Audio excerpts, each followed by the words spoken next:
Be Your Best You, the Passionate to Purpose podcast with David Delaney. Good morning and welcome to this episode of Be Your Best You, the Passion into Purpose podcast, where this morning we're going to talk about a cure for boredom. When boredom strikes, where to go? It affects us all, right? Every now and then. It's in our always connected world, it's easier than ever to turn around and feel what could be defined as boredom. So we distract ourselves and we go on Instagram and we go on Facebook and we scroll, okay? Then we don't do it and we're like, oh, I'm bored. And we go back on. It's a vicious circle. There's no universally accepted definition of boredom, according to some scientists.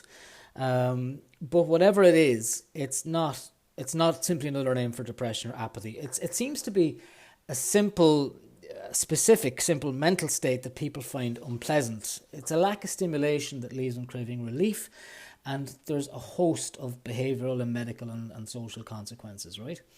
So getting into routines can easily bring on boredom. Sometimes we just live by default, and sometimes our lives can fall into a monotonous rut. So getting into a routine can be, it's healthy to get into the right kind of routines. But if we allow ourselves to get into routines that we get bored of, we're obviously going to be bored.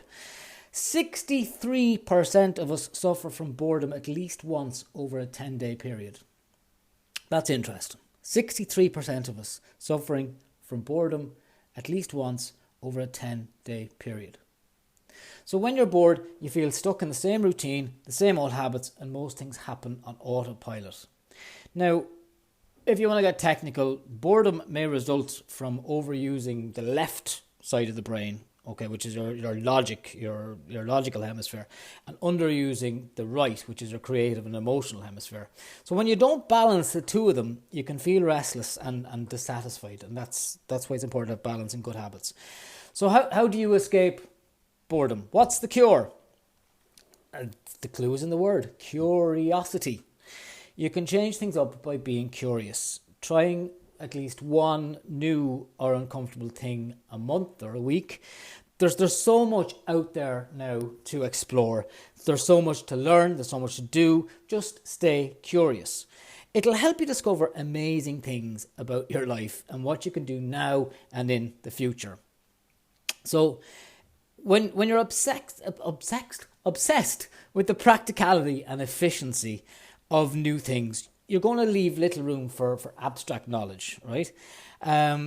Curiosity, there's a guy called Abraham Flexner. He wrote that curiosity, which may or may not eventuate in something useful, is probably the outstanding characteristic of modern thinking. It's not new. It goes back to Galileo, Bacon, Sir Isaac Newton, and it must be absolutely unhampered. So your instinct to explore should grow into an instinct for inquiry.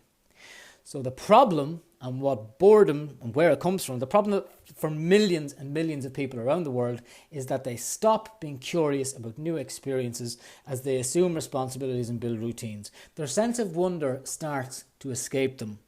But you can change that, especially if you're looking to overcome boredom. It can be a lack of challenge from living in a comfort zone. So setting yourself monthly challenges can stimulate your mind in addition to building routines. So within those routines, set challenges. So if it's a gym routine, I'm going to try and go 3 days a week. And by the end of the month, I'm going to review that. And then for the following month, I'm going to go 4 times a week. So it's about those little challenges within the habit building. So there's dozens, hundreds, millions of things you can do daily to keep your life interesting. You can start a passion project. You can take art classes. You can learn a language. Something you've always been curious about. There's never a wrong time or a bad time to start learning or to be curious about something new. So this week, if you exercise in the morning, for example, flip it for a week. Just start exercising at night. Take the long way home. Use the extra time that you have to think. So when you're at the traffic lights, see it as a mindful, if it go red, don't say, oh no, the lights are gone red, I'm never going to get home. Use that minute or 2 minutes or whatever it is, just to think, like, what can I be curious about here? How many other people, out of the 10 people around me in the cars, how many people do I think are curious, or how many people are angry or annoyed? Just be curious. So let your mind wander. If you have the opportunity, not in the car, get a pen and paper and figure out what you're scared of. That's another thing. And do that for 7 days consistently. What am I scared of? What am I scared of? What am I scared of? And write it down. And it's part of that journaling process that gets it out there. So it's about building routines, but also flipping them around. Okay, so what is part of your good morning routine? The exercise and the stretching. Do that at night every few days, and just flip it around.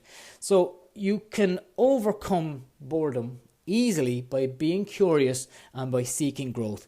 You need to challenge yourself and become the best version of yourself, because boredom is actually an opportunity to pursue something that makes you come alive.